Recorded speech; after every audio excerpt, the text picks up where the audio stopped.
O xigante automobilístico chinés SAIC prepara o seu desembarco en Ferrol. Esta tarde, varios representantes da multinacional participaron no 50 aniversario do Centro de FP de Ferrolterra, que vai ter un papel clave na formación do persoal especializado tanto para este fabricante de coches como para as industrias auxiliares que xurdan. O goberno galego atribúe á estabilidade política a captación de proxectos como os de SAIC. Morre un presunto narco nunha operación contra o tráfico de drogas na comarca do Salnés. O home veciño de Cambados faleceu logo dun disparo dun axente nunha redada no seu domicilio en circunstancias que aínda se investigan. A súa familia asegura que estaba desarmado. Tras unha vintena de rexistros, a operación deixa 15 detidos. E hoxe, por fin, podemos falarlles dun final feliz para a gatiña Sugar tras 6 días atrapada no conduto de saída dun garaxe de Moaña. Un amplo dispositivo de equipos de emerxencia lograron rescatala. Rematou a angustia para Roxana, a súa dona, que poderá desfrutar con Sugar polo menos durante as 6 vidas que lle restan. Boas noites. A multinacional chinesa SAIC segue a preparar o seu desembarco en Ferrol. Esta tarde, representantes da empresa participaron no 50 aniversario do Centro de Formación Profesional de Ferrolterra. Patricia Vilar. Sí, porque ese Centro Integrado de Formación Profesional está chamado a formar os profesionais que nun futuro traballarán na planta que o xigante chinés instalará aquí no Porto Exterior de Ferrol. Hoxe, representantes esta tarde desa multinacional chinesa participaron nos actos de conmemoración dos 50 aniversario dese Centro de Formación Profesional que agora encara o desafío que supón o desembarco de SAIC en Ferrolterra. O Centro Integrado de Formación Profesional Ferrolterra é o centro público de referencia na formación especializada en automoción en Galicia. Os seus plans de estudo despertaron o interese da compañía asiática SAIC hai 3 meses. Este martes, a empresa chinesa enviou unha representación á celebración do 50 aniversario do centro. No acto, o conselleiro de Educación destacou o modelo educativo dual do centro, chamado a formar a moitos dos profesionais que vai precisar o grupo automobilístico chinés. Vai necesitar personas, vai necesitar profesionais e vai necesitar personas que teñan a cualificación, as competencias, as destrezas, as habilidades para facer frente aos retos profesionais que implica a posta en marcha dunha planta de fabricación, supoño que moi complexa, como a que se vai implementar aquí dentro que xa está comenzando os seus trámites para que dentro de poucos anos comece a funcionar. SAIC Motor, empresa propietaria de marcas como MG, elixiu Ferrolterra para instalar a que será a súa primeira planta europea de coches híbridos e eléctricos. Para Alfonso Rueda, a aposta de SAIC por Galicia é un logro colectivo que demostra que a estabilidade e o bo clima entre institucións axuda a atraer investimentos. Un gran logro colectivo haber conseguido que una industria como SAIC, el primer productor chino de automóviles y probablemente mundial, haya decidido venir a Europa y venir a Galicia. Por todo lo que aquí ofrecemos, estabilidad institucional, buen clima entre administraciones, y aprovecho una vez más, y cuando es así hay que decirlo, igual que cuando no hay que denunciarlo. Yo agradezco en todo esto la colaboración del Gobierno de España. O campo galego recibe esta mesma semana 23,5 millóns de euros en axudas. Benefician a máis de 6.000 agricultores e gandeiros galegos polo pagamento da PAC. Con este abono de 23,5 millóns de euros complétanse as transferencias da campaña do ano pasado. Cifras que contrastan cas que se prevén nun futuro porque a Unión Europea baralla importantes recortes nas axudas da PAC. O rural galego podería verse moi afectado. Bruxelas, María Calvo.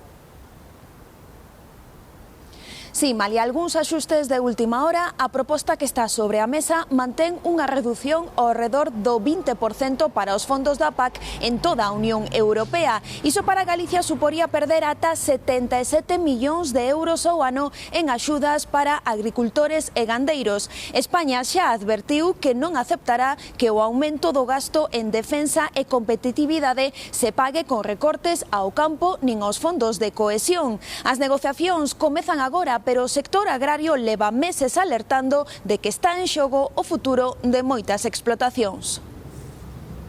Xa hai luz verde no Congreso para debater no Pleno a transferencia da AP9 a Galicia. O que non hai é acordo para como facelo. A transferencia da AP9 a Galicia supera un novo trámite parlamentario. O acordo entre o PSOE e Sumario BNG para que a autoestrada pase a titularidade da Xunta de Galicia queda pendente da aprobación polo Pleno do Congreso. Un día de ledicia para Galicia, polo que levamos traballando moito tempo e parece que agora, por fin, pois estamos moito máis cerquiña de conquerir. Un traspaso din os nacionalistas que respeta o acordo unánime das forzas que compoñen o Parlamento de Galicia. Transferencia da titularidade da infraestructura.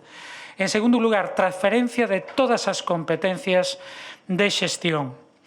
En terceiro lugar, a responsabilidade do Estado. Pero o Partido Popular acusa as forzas de esquerdas de traizoa a decisión do Parlamento galego. Di que non recolle as garantías económicas necesarias para avanzar na bonificación das peaxes, tampouco a suba do 1% anual derivado das obras de Rande de Santiago. Quiere una transferencia de la autopista AP9 a Galicia, con recursos económicos y financieros, no infradotada, no con inseguridades. No hemos recorrido todo este camino para recibir ahora un sucedáneo. E pídenlle a socialistas e nacionalistas que rectifiquen e retomen o acordo unánime do Parlamento galego.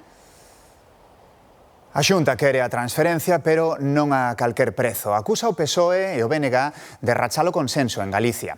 A conselleira de Infraestructuras di que o acordo entre socialistas e nacionalistas para a cesión da AP9 é unha hipoteca para os galegos.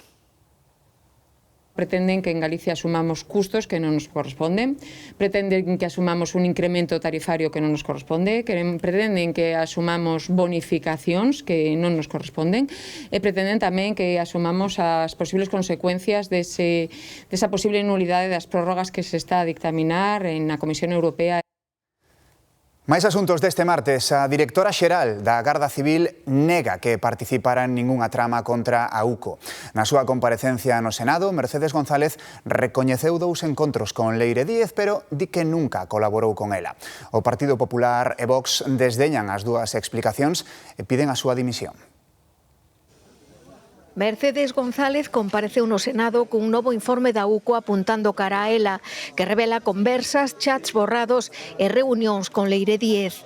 A directora xeral da Garda Civil admitiu que coñece a exmilitante socialista e que mantivo 2 encontros con ela, nunca di nas instalacións da Garda Civil. Yo no he tenido nunca una reunión con la señora Leire Díez. Yo me he tomado 2 cafés con la señora Leire Díez. Punto. González negou calquera participación nunha trama contra a UCO ou que interferira nas investigacións relacionadas co goberno. No he frenado ni he interferido investigación alguna. Jamás. Nunca. Yo no controlo a nadie por la puerta de atrás. Explicacións que non convencen nin a Partido Popular nin a Vox, que piden a súa dimisión. Leire es un invento del PSOE. La UCO es la que hace los informes en la que se le acusa a usted y las acusaciones que hace la UCO son clarísimas. Dice que Marlaska no miente, que usted no miente, pero si cada informe de la UCO les obliga a usted a recular y volver a decir la verdad y ajustar y tener que buscar excusas. O Partido Socialista mantén a confianza na directora da Garda Civil e desacredita a investigación do caso Leire. No van a encontrar ninguna conexión entre el presidente del Gobierno y Leire Díez, ninguna. Y va a quedar perfectamente claro. Mercedes González tamén evitou darlle credibilidade aos informes policiais que a salpican no caso Leire. O xuíz rexeita a petición de Zapatero de aprazar a súa declaración sobre a orixe das xoias. O abogado do expresidente do goberno solicitará máis tempo despois de que o xuíz Calama lle imputara nos últimos días 2 novos delitos, un fiscal e outro de contrabando. José Luis Rodríguez Zapatero terá que declarar mañá e pasado na Audiencia Nacional polo rescate da aeroliña Plus Ultra e tamén sobre esa orixe dunhas xoias valoradas en máis d'1.300.000 euros. PSOE e Sumar unen forzas para impedir que o Congreso lle exixa ao presidente do Goberno eleccións anticipadas. Usaron a súa maioría na mesa do Congreso para evitar que se votasen as emendas de Partido Popular e Junts para instar a Sánchez a convocar eleccións de forma inmediata ante os escándalos que rodean o Executivo e o Partido Socialista. A mesa alega que esa é unha competencia do presidente do Goberno. O Partido Popular xa anunciou que recorrerá esta decisión que cualifican de arbitraria. E aínda da crónica xudicial, o xuíz ordenou a detención da actriz Elisa Muliá porque non compareceu por terceira vez como investigada por presuntas calumnias contra o exvoceiro de Sumar no Congreso, Íñigo Errejón. A actriz argumenta que está traballando en Oriente Medio. Un dos asuntos deste día, a Policía Nacional matou un home en Cambados no transcurso dunha operación antidroga. O falecido, de 31 anos, era un dos investigados. Aconteceu durante un dos 20 rexistros practicados esta mañá nas comarcas do Salnés. Andrea. Sí, o xulgado de Cambados xa abriu unha investigación por uns feitos que aconteceron contra as 6:30 da mañá nunha vivenda aquí na zona de Corbillón, en Cambados, durante un rexistro antidroga. Un home de 31 anos, presunto narcotraficante e desarmado, segundo indicaba a súa familia, recibiu un disparo por parte da Policía Nacional. Logo tivo que ser trasladado ao Hospital do Salnés, onde falecía pouco despois. No marco desta operación antidroga, no cal xa foron detidas polo menos 15 persoas, leváronse a cabo unha vintena de rexistros en puntos do Salnés e tamén da Arousa, en Vilanova, Vilagarcía, Ribadumia e tamén aquí en Cambados, aínda que non trascenderon demasiados detalles porque a investigación está aínda aberta e baixo segredo de sumario. Foi pouco despois das 6 da mañá. Axentes da Policía Nacional irrompían nesta casa do lugar de Corbillón, en Cambados, onde residía Jonathan Señoráns, de 31 anos, un dos presuntos membros dunha rede de narcotráfico. Segundo o relato da súa moza, recibiu o disparo nada máis asomar pola porta. Mi casa es la puerta, ya tiene las escaleras y justo está la puerta de mi habitación. Pues nada, tiraron la puerta abajo, él se asomó por la puerta, ellos ya estaban subiendo y le dispararon. Y ya no intentó escapar ni nada por el estilo, no iba armado, no iba nada, o sea, estaba indefenso. A bala alcanzou no ombreiro, foi trasladado aínda con vida ao Hospital do Salnés, onde falecía unha hora máis tarde. A súa nai tamén sostén a súa inocencia. Non fixo nada, dispararonlle e matarono. Así, de simple, disparar e matar. Estaban na cama. El iba a marchar para o mar ás 8 da mañán. O abogado do falecido sostén que non había armas na casa. Non hai versión oficial da policía, pero os compañeiros do axente dubidan de que se tratase dun erro. Un axente da Policía Nacional profesional da Unidade de Intervención Policial cometa semejante erro, pois pómolo en dúbida. Nós creemos na profesional desta xente e que fixo o que tiña que facer nun momento de alta tensión. A xuíza de Cambados detivo a inspección ocular que ia practicar a Policía Nacional e encomendoulle esas pescudas á Garda Civil. O seu xulgado abriu unha investigación por homicidio. O macrooperativo antidroga comezara de xeito simultáneo en varias localidades do Salnés e da Arousa. En total, os axentes realizaron unha vintena de rexistros en vivendas dos concellos de Cambados, de Ribadumia, de Vilanova de Arousa e de Vilagarcía. Incautáronse de documentación e detiveron un total de 15 persoas. Quedarán a disposición do xulgado de Vilagarcía, que é o que dirixe este operativo. Varias localidades do Salnés e Arousa espertaban este martes coa evidencia de que estaba en marcha outro dispositivo antidroga. Era unha macrooperación de Audico da Policía Nacional dirixida por un xulgado de Vilagarcía. Realizaron unha vintena de rexistros en vivendas de 4 concellos, algunhas discretas como esta nun piso do centro de Vilanova. Non pasou desapercibida a deste chalé de Rubiáns e a vivenda do histórico Lino Baloiras. Cumpre condena, pero últimamente vírono pola casa, suponse que por un permiso carcerario. Pero non hai confirmación oficial de que se atopara na casa durante o rexistro. Foi un dos máis longos do operativo, por tratarse dunha propiedade grande con varias edificacións, que fixo preciso o apoio de cans adestrados. Os axentes marcharon con documentación. Tamén levaron 3 vehículos. Non trascendeu o motivo do macrooperativo antidroga que algunhas fontes relacionan cun alixo de cocaína. Entre os detidos tamén habería chegados do mozo falecido en Corbillón e polo menos un home con antecedentes vinculado no seu día ao clan dos Charlíns. A operación segue aberta, ata agora detiveron 15 persoas que está previsto pasen a disposición xudicial o xoves. Un mozo de 24 anos matou o logopeda do seu fillo en Valencia ao sospeitar que abusaba do pequeno de 2 anos. O home entregouse na comisaría onde confesou o crime. A vítima é un home de 32 anos, o logopeda que atendía ao fillo de 2 anos do detido nunha clínica situada no barrio de Marxalenes, en Valencia. Segundo a prensa local, o pai regresou á consulta antes de tempo e atopou o menor sen cueiro e cos pantalóns baixados. Ao exixirlle explicacións ao logopeda por sospeitar que abusaba do neno, ambos homes iniciaron unha discusión que rematou cando o pai do pequeno sacou unha navalla e acoitelou ao outro home. Despois de deixar o fillo na casa, o presunto homicida de 24 anos entregouse na comisaría de Burjasot, localidade próxima á capital valenciana, onde reside. Aínda levaba as mans manchadas de sangue, segundo confirmaron os axentes que o arrestaron despois de confesar o crime. A arma utilizada, de 15 centímetros de folla, tamén foi recuperada. O detido pasou esta primeira noite nos calabozos da comisaría de Burjasot e probablemente este mércores pasará a disposición xudicial. E miren onde rematou un coche tras unha saída de vía en Ponteareas. O vehículo caeu por un desnivel e acabou emborcando. A condutora, consciente en todo momento, avisou a emerxencias se foi necesaria a intervención do GES para escarcelala e que puidera recibir asistencia sanitaria. Estes coches sufriron a peor parte do aparatoso accidente provocado por un autobús urbano no centro de Ourense. Ao parecer, acelerou de repente de xeito descontrolado por un fallo mecánico. Levou por diante eses coches aparcados en carga e descarga na Rúa Progreso. Nese momento non había tráfico nin viandantes no lugar e ninguén resultou ferido. Mellora a situación dos incendios forestais declarados nos últimos días no país. O lume producido na parroquia de Roupar, no concello lucense de Xermade, quedou controlado esta mesma tarde 24 horas despois de iniciarse e tras queimar arredor de 35 hectáreas. Seguen estabilizados os de Boborás, onde arderon 250 hectáreas, e o de Padrón, que afecta 350. O inverno pasado foi o máis chuvioso en 25 anos, pero aínda non chegou o verán e xa hai concellos con problemas de suministración. Comproban o estado do depósito que suministra a auga Gudiña, abastécese de varios mananciais. Está o máximo de auga, o resto xa rebosa polo tubo este para fora. A pesar de estar cheo, varias zonas da localidade levan días con problemas de presión. E, por suposto, non poden nin por os calentadores nin ducharse.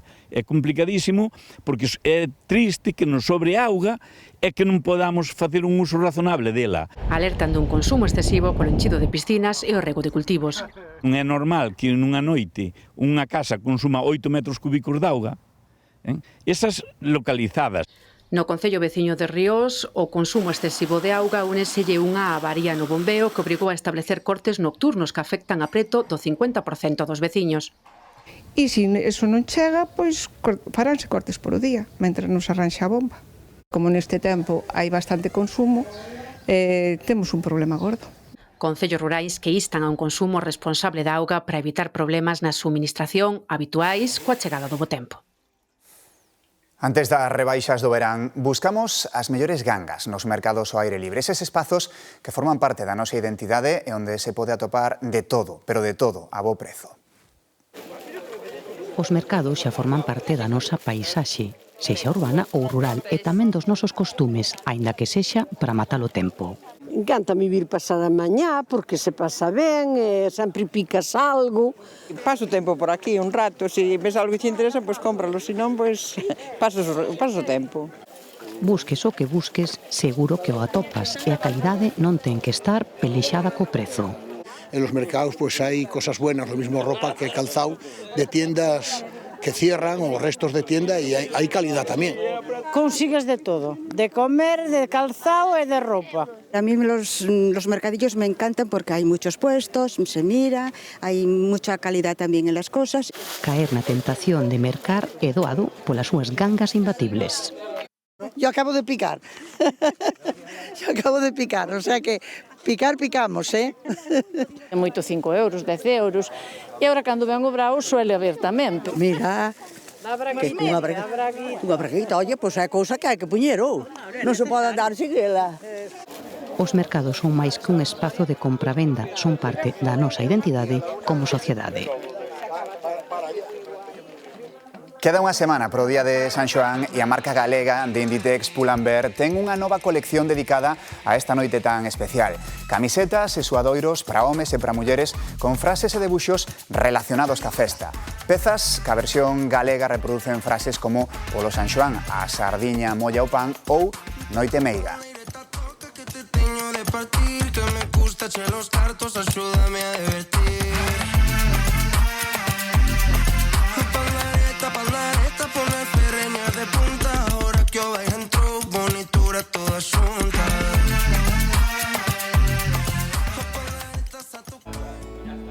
Final feliz para a aventura da gatiña Sugar, que quedará atorada no conducto de saída de gases dun garaxe de Moaña. Foron 6 días de angustia para a súa dona, pero xa están xuntas de novo. Es que non podo hablar, lo siento. Así de emocionada estaba Roxana ao poder reencontrarse coa súa gatiña Sugar, que levaba 6 días atrapada nunha cheminea dun garaxe de Moaña. Caera uns 12 metros e, aínda que podían alimentala, non a daban sacado. E o meu marido e todos, pois claro, fixemos de todo, puxemos cordas, puxemos sábanas, puxemos de todo, unha caixa. Ela quería salir, pero o buraco era moi pequeno e non foi maneira. Ven, amor, ven, vente, mi cariño bonita. Despois de varias xornadas de angustia, finalmente os bombeiros do Morrazo foron ata alí e fixeron un burato na tubaxe que lle salvou a vida. Ayer os bomberos en un principio se negaron a venir, pues hoy he dado con esa persona que me ha entendido, ha venido y maravilla, está el cabo aquí, protección civil, o sea, se trata de que todos, dentro de nuestras posibilidades y nuestros medios, pongamos un poco para que estas cosas no pasen. Que non lle vou pagar nunca na vida. Sugar sae deste rescate triunfante grazas á solidaridade de todos e aínda lle quedan outras 6 vidas por desfrutar. E é que os gatos, xa o saben, métense en todas partes. Este quixo aparecer no dramático final dunha representación teatral de Romeu e Xulieta. É unha función da Compañía Imperial do Ballet Ruso. Con Romeu morto, decidiu que era boa idea xogar co pelo do actor. O animaliño converteuse en protagonista da obra de Shakespeare, mentre Xulieta intentaba seguir chorando polo seu amor falecido.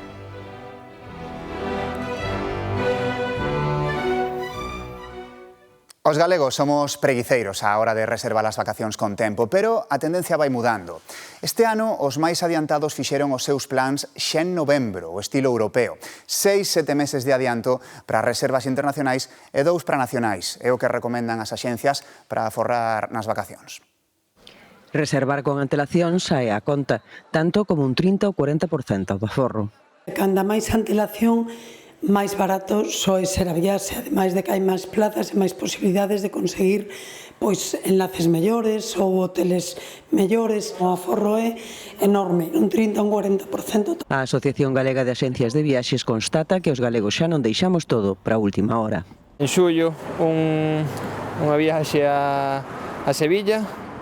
Creo que collín as reservas de todo en febreiro. Xa para estes meses que noutros anos era de máximo traballo e tal, xa estamos un pouquiño máis relaxados e temos máis carga de traballo pois en xaneiro ou en febreiro. E cada vez somos máis previsores, sobre todo as familias con nenos pequenos. Para esta tempada as primeiras reservas foron en novembro xa. O tempo de reserva da viaxe é de 2 a 8 meses dependendo do destino. Canarias, Baleares tamén, que son os destinos favoritos polos galegos, pois o recomendable é reservar en decembro do ano anterior. Prefiero lo hemos programado con más tiempo.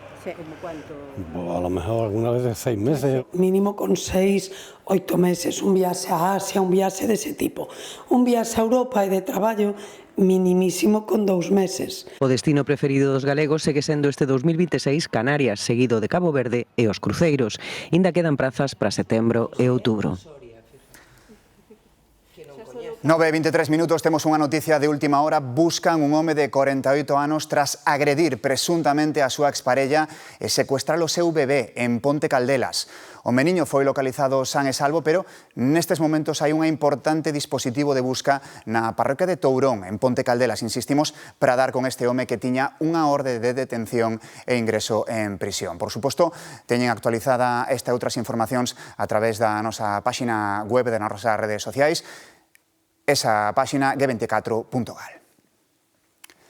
E agora, falando de vacacións que falábamos antes, un destino posible podería ser a Ruta 66, que este ano cumpre o seu centenario. Atravesa os Estados Unidos desde California ata Chicago. Son preto de 4.000 kilómetros. Sería, para que se fagan unha idea, como ir desde Galicia ata Rusia. Imaginen os contrastes desa viaxe que obviamente inspirou moitísimas películas de estrada, as chamadas road movies. Seguro que recoñecen esta. Feliz noite. Ata mañá.